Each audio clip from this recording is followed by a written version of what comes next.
নমস্কার এভরিওয়ান, সবাইকে ওয়েলকাম করছি নতুন আরেকটি রেসিপি দেখার জন্য। আশা করি আপনারা সবাই ভালো আছেন এবং সুস্থ আছেন। আজকে সাবুদানা দিয়ে একটা পিঠা রেসিপি নিয়ে আসলাম। সাবুদানা দিয়ে যে এত সুন্দর পিঠা তৈরি হয় না দেখলে বিশ্বাস করা যায় না। সাবুদানার এই পিঠাটা খেতেও ভীষণ টেস্টি হয়, আর এই পিঠাটা একবার তৈরি করে পুরো বছর সংরক্ষণ করেও খাওয়া যাবে। চলুন এবার মূল রেসিপিতে যাওয়া যাক, আশা করি আপনাদের ভালো লাগবে। পিঠাগুলো তৈরি করার জন্য প্রায় এখানে 100 গ্রামের মতো সাবুদানা ব্যবহার করব। আর এই সাবুদানাটা আমি আগে থেকেই জল দিয়ে একটু ভিজিয়ে রেখেছিলাম, অনেকটাই নরম হয়েছে।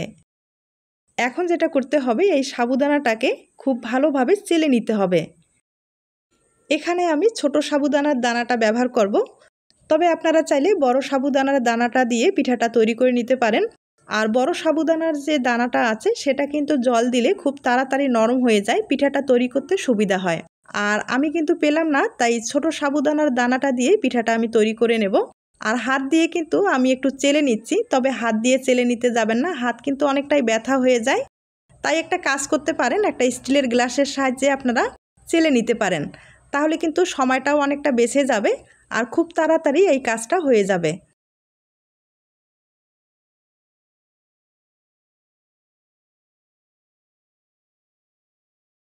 আমি খুব ভালোভাবে চেলে নিলাম, আর পেস্টটাও অনেকটাই পাতলা হয়েছে।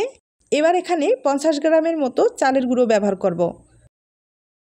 আর এই চালের গুঁড়োটা ব্যবহার করলে পিঠাটা খেতে ভালো লাগবে। তবে আপনারা চাইলে চালের গুঁড়োটা কিন্তু বাদ দিয়ে দিতে পারেন। আর যেটা করতে হবে, সাবুদানার যে পেস্টটা আছে সেটা কিন্তু একটু ঘন করে তৈরি করে নিতে হবে, তাহলে আর কোনো সমস্যা হবে না। আর আমি সামান্য পরিমাণে একটু চালের গুঁড়োটা ব্যবহার করলাম। আর চালের গুঁড়োটা ব্যবহার করলে আমি আবারও বলছি, পিঠাটা খেতে ভালো লাগবে। আমি খুব ভালোভাবে মেখে নিলাম, তবে ডোটা কিন্তু অনেকটাই শক্ত হয়ে গেছে। এখন যেটা করব, আমি ফুটন্ত গরম জল সামান্য পরিমাণে দিয়ে দিব, তাহলে এই ডোটা খুব ভালোভাবে তৈরি হয়ে যাবে। আর একটু আঠালো হলে ডিজাইনটা তৈরি করতে সুবিধা হবে। ডোটা আমি খুব ভালোভাবে তৈরি করে নিলাম, অনেকটাই আঠালো হয়েছে। এখন আমি ডিজাইনটা তৈরি করে দেখিয়ে দিচ্ছি। আর আমি কিন্তু প্লাস্টিকে তৈরি করে আপনাদের দেখিয়ে দেব। প্লাস্টিকে হালকা করে তেল লাগিয়ে নিলাম। আর তেল না লাগালে এই পিঠাগুলো কিন্তু তুলতে পারবেন না, অবশ্যই তেল লাগাতে হবে। তবে আপনাদের যদি কলার পাতার ব্যবস্থা থাকে তাহলে কিন্তু কলার পাতায় এই পিঠাটা তৈরি করে নিতে পারেন। আমি কিন্তু অফ ক্যামেরায় কিছুটা ডোয়ে একটু ফুড কালার ব্যবহার করলাম। আর ফুড কালারটা না হলে এই ডিজাইনটা কিন্তু ফুটে উঠবে না, তবে আপনারা চাইলে স্কিপ করতে পারেন, কোনো সমস্যা নেই।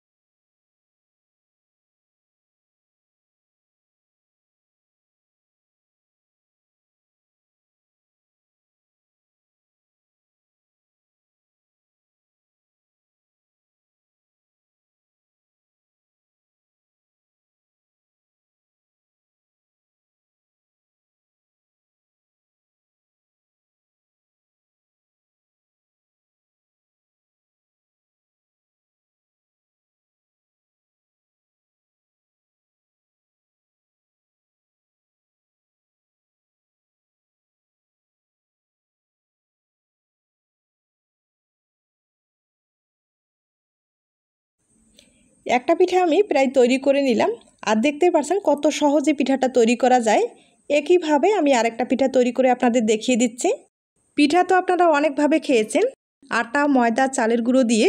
তবে সাবুদানার এই পিঠাটা একবার হলো খেয়ে দেখবেন। সাবুদানার এই পিঠাগুলো খেতে কিন্তু ভীষণ টেস্টি হয়। তাছাড়া এই পিঠাটা অনেকটাই নরম হয়ে থাকে, আর মুখে দিলেই মিলিয়ে যাবে।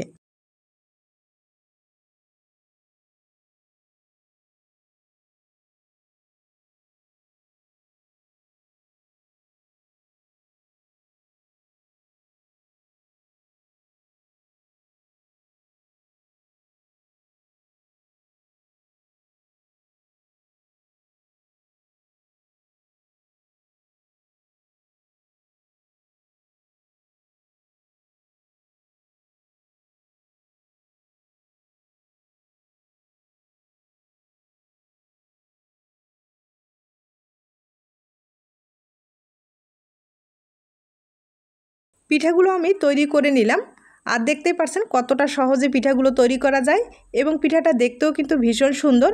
আপনাদের পছন্দ হলে ট্রাই করতে পারেন। এবার পিঠাগুলো আমি ভাপিয়ে নেব। আগে থেকেই পাত্রে আমি জল বসিয়েছি, জলটা ভালোভাবে বলক এসেছে। এবার একে একে পিঠাগুলো আমি ভাপিয়ে নেব। আর ভাপ দিতে বেশি সময় লাগবে না, 30 সেকেন্ডের মতো ভাপ দিলেই হয়ে যাবে।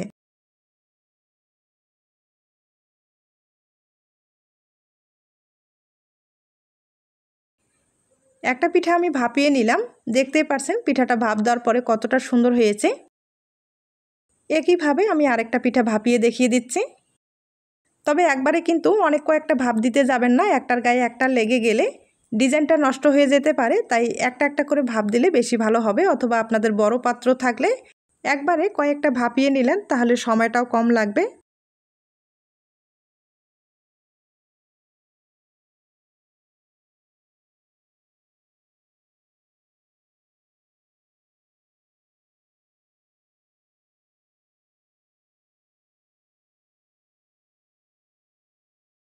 আমি সবগুলো পিঠাই ভাপিয়ে নিলাম। এবার প্লাস্টিক থেকে পিঠাগুলোকে আলাদা করে দেখিয়ে দিচ্ছি। আর প্লাস্টিকে হালকা করে যেহেতু তেল লাগানো আছে, পিঠাগুলো তুলতে সমস্যা হবে না, খুব ইজিভাবে উঠে আসবে। আর আমি আবারও বলছি, আপনাদের যদি কলার পাতার ব্যবস্থা থাকে তাহলে কিন্তু কলার পাতায় আপনারা এই পিঠাগুলো তৈরি করে নিতে পারেন। কলার পাতাও কিন্তু পিঠাগুলো তৈরি করতে খুব সুবিধা হবে। এবার পিঠাগুলো রোদ্রে শুকাতে হবে। আপনাদের রোদ্রের যদি ব্যবস্থা থাকে তাহলে কিন্তু রোদ্রে শুকিয়ে নিতে পারেন, অথবা ফ্যানের নিচে রেখেও শুকাতে পারেন। আর এখন যেহেতু প্রচণ্ড গরম, হালকা আলো বাতাসের মধ্যে রাখলেও পিঠাগুলো সহজেই শুকিয়ে যাবে। পিঠাগুলো আমি রোদ্রে শুকিয়ে নিলাম, আর শুকানোর পরে দেখতে পাচ্ছেন কতটা সুন্দর হয়েছে। এভাবে আপনারা দীর্ঘদিন পর্যন্ত সংরক্ষণ করে খেতে পারবেন। এবার আপনাদের কয়েকটা পিঠা আমি ভেজে দেখিয়ে দিচ্ছি। আর এগুলো যেহেতু সাবুদানা দিয়ে পিঠা তৈরি হয়েছে, তেলের দেওয়ার সাথে কিন্তু ফুলে ডবল হয়ে যাবে। তাছাড়া পিঠাটা আমি আবারও বলছি, খেতে ভীষণ টেস্টি হয়, মুখে দিলেই মিলিয়ে যাবে। আর দেখতেই পাচ্ছেন পিঠাটা ভেজে নেওয়ার পরে কতটা সুন্দর হয়েছে। আমি আপনাদের কয়েকটা পিঠা ভেজে দেখিয়ে দিচ্ছি। তার আগে ছোট্ট একটা রিকোয়েস্ট থাকবে, পিঠার এই রেসিপিটি আপনাদের কাছে যদি ভালো লেগে থাকে বা আপনার কোনো উপকারে আসতে পারে তাহলে একটা লাইক দিতে পারেন।